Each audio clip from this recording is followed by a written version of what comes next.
8 तास की 12 तास मुख्यमंत्री आणि कामगार मंत्र्यांनी जो निवेदन काढले आहे ते कुठपर्यंत योग्य आहे आणि कामगाराच्या हेतूने आहे का मालकाच्या का स्वतःच्या, या प्रश्नाची उत्तर आज आपण इथे मिळवली पाहिजे. कारण की 8 तासाचे 12 तास करणे हे कुठपर्यंत योग्य आहे. कामगारांना आजपर्यंत महाराष्ट्रामध्ये किमान वेतन, employee provident fund, ESIC, gratuity, bonus अद्यापपर्यंत कामगार कायद्यामधील हे ज्या योजना आहेत महाराष्ट्रात अद्याप लागू नाहीयेत भरपूर ठिकाणी.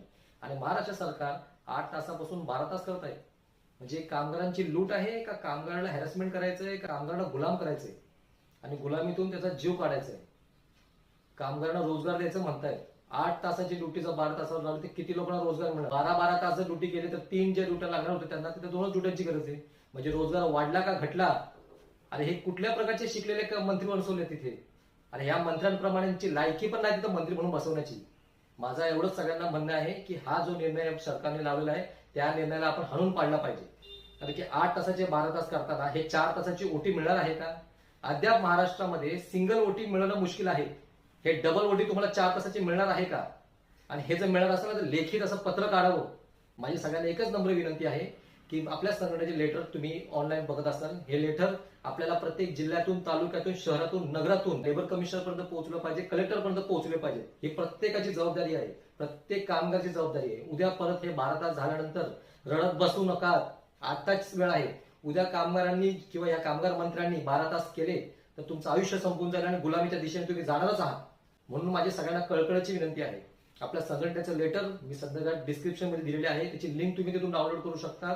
तुम्हाला जर लिंक मिळत नसेल तर तुम्ही आपल्या संघटनेचा जो हेल्पलाईन नंबर आहे त्याची पण लिंक तिकडे दिलेली आहे, तिथून तुम्ही ते डाउनलोड करू शकता. व्हॉट्सअपवर हाय पाठवा, लेटर पाठवा, तुम्हाला ते लेटर दिलं जाईल आणि ते लेटर त्या ठिकाणी त्याच्या माध्यमातून पोहोचवा.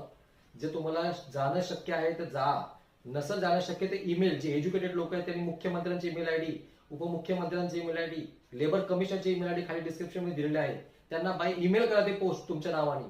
आणि हे हाणून पाडण्याचा पर्याय आपल्याकडे एकच आहे. कारण की तुम्हाला माहितीये, मला माहितीये, आज जर उद्या आपण रस्त्यावर उतरलो तर किती कामगार रस्त्यावर येऊ शकतील.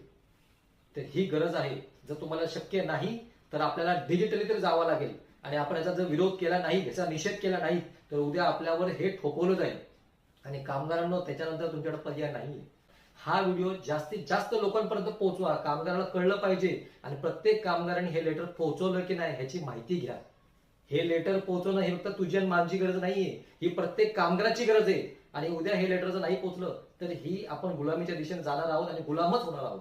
आणि हुकुमशाही ही पूर्ण महाराष्ट्रात पेटलेली आहे, तुम्ही सुद्धा बघताय. या जातीयवादातून बाहेर या आणि कामगार म्हणून एकत्र या. धन्यवाद.